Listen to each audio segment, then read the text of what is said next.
Comentário: André Luiz e a sua obra. Capítulo 3, Obsessão, livro, Entre a Terra e o Céu. Assunto: sentimento de culpa. Aos seguidores de Chico Xavier, meu salve. Obsessão e sentimento de culpa. Haveria certa ligação a respeito? Devemos considerar aqui que cada caso é um caso. Podem até aparecer algumas situações semelhantes, mas as aparências enganam muito. Sabe-se que todas as almas passam por uma série de encarnações para evolução espiritual. Nesse contexto, o sentimento de culpa pode estar relacionado a ações passadas em vidas anteriores, que uma pessoa procura reparar ou superar na encarnação atual, ou também, estabilizar-se quanto a causas praticadas na presente existência. E, ante essa obsessão exacerbada, entra em cena o perdão. Mas, de quem seria dado o primeiro passo? Pedir perdão e ser perdoado são dois extremos que se alargam nos sentimentos humanos desprovidos de razão e de uma sentimentalidade mais espiritual do que humana, tão somente. No presente tema, vamos encontrar uma jovem ainda no corpo físico, sendo assediada pela ex-esposa do seu marido atual. Esta narrativa está no livro Entre a Terra e o Céu, pelo espírito André Luiz, através do saudoso médium Chico Xavier. Por questões afetivas e familiares, houve esse contato inesperado entre essas duas vítimas. Digo duas vítimas, porque tanto a primeira esposa, quanto a segunda, se encontram em um patamar onde o sofrimento e a sensação de culpa é o pano de fundo para que essa obsessão tivesse origem. Mas, difícil é tanto para essas duas personagens, quanto para nós outros, de que reconhecer a culpa e procurar corrigir o erro praticado, mexe, e muito, nos nossos brios sentimentais, muitas vezes, em destrambelhos. Quem das duas daria o primeiro passo de reconhecer o desequilíbrio? Creio que, se não aparecer forças superiores externas, que venham auxiliar ambas, a eternidade verá muito encarceramento, muita revolta e muito desequilíbrio entre ambas. André Luiz a respeito pergunta a Clarencio: mas, por que não há reação por parte da perseguida? Perquiri, perplexo. E a resposta veio a contento. Porque Zulmira, a nossa amiga encarnada, caiu no mesmo padrão vibratório, aclarou o instrutor. Ambas estavam no mesmo nível emocional compatível com o desequilíbrio moral. Sabe-se que carregamos em nós uma energia espiritual que muda sempre de status.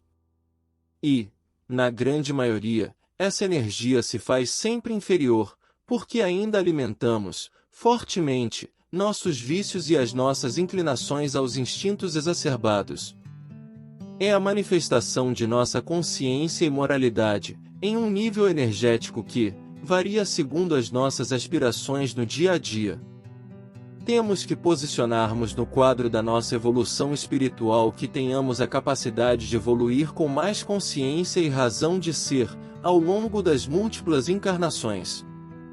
À medida que vamos nos aperfeiçoando diante de lições elevadas, superaremos desafios e praticaremos o amor e a caridade, para que a nossa vibração espiritual sempre esteja acima das sujidades de almas ainda presas nos complexos casos de remorso e de correção das faltas. E, diante do fato aqui exposto, Clarencio esclarece a André Luiz e a Hilário.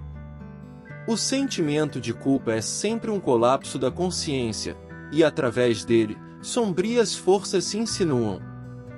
É a clássica obsessão nos dias que correm. Na terra de Deus, ninguém parece ser de ninguém.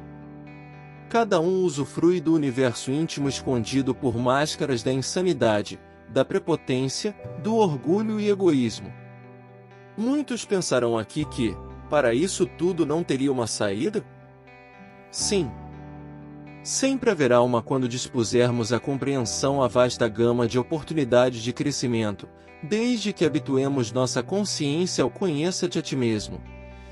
Sem essa assertiva em nossas vidas, Difícil solucionar nossos descalabros julgando sempre os desequilíbrios alheios sem o suporte do nosso auxílio e ajuda. Vivemos, ou melhor dizendo, convivemos com um companheiro ou companheira que, mais das vezes se encontra chumbado ou atraído a situações sentimentais que deveriam ter um suporte mais espiritual. Dificilmente hoje em dia, na era da tecnologia de ponta, encontrarmos famílias reunidas numa mesa comentar a existência em si, como uma experiência malfadada em distúrbios que, a primeiro exame, podem ser solucionados através de um contato mais íntimo entre os casais. Digo mais íntimo aqui, não no sentido pejorativo de sexo, mas sim, do incentivo, de um e de outro de assambarcar com os dilemas da alma em processo de aprendizado. É o humano ser defrontando-se com o ser, ainda humano. De fato, creio que a obsessão é muitas vezes o resultado de ações passadas que geraram sentimentos de culpa não resolvidos. Espíritos obsessores estão à nossa volta, analisando-nos as fraquezas que vêm sempre à tona, porque ainda não sabemos salvaguardarmos de uma vigilância e de uma prece mais substanciadas, ante aquela fé raciocinada. A autorresponsabilidade e o perdão ainda estão em voga, perdendo, mais das vezes, as estribeiras de melhor conhecimento dos fatos que ainda nos prendem ao passado delituoso.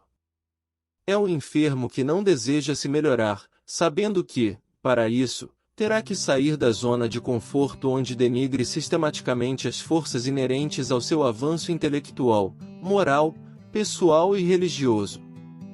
Lidar com sentimentos de culpa envolve aceitar a intervenção do passado com maestria no presente, aprender com os erros e buscar a correção e o recomeço, através do perdão, tanto de outros quanto de nós mesmos. É mais fácil para nós, humanos, ainda irracionais quanto aos sentimentos que são os pilares de uma conscientização mais cósmica dos nossos valores mais íntimos. Reconhecer nossos atos e as consequências deles é essencial para cada um de nós. Sentir culpa é um sinal de que estamos conscientes de nossas falhas, e é a partir dessa consciência que podemos trabalhar para melhorar. A espiritualização do nosso espírito encerrado num corpo denso deve estar sempre sendo moldado no cinzel do aprendizado ante as experiências que nos testam a todo momento. Se não agirmos para que esse sentimento de culpa nos dilacere nosso ser, difícil não sermos vítimas de uma auto-obsessão seguida, naturalmente, de outras mentes desligadas da matéria mais grosseira, que sobrevivem à morte do corpo físico.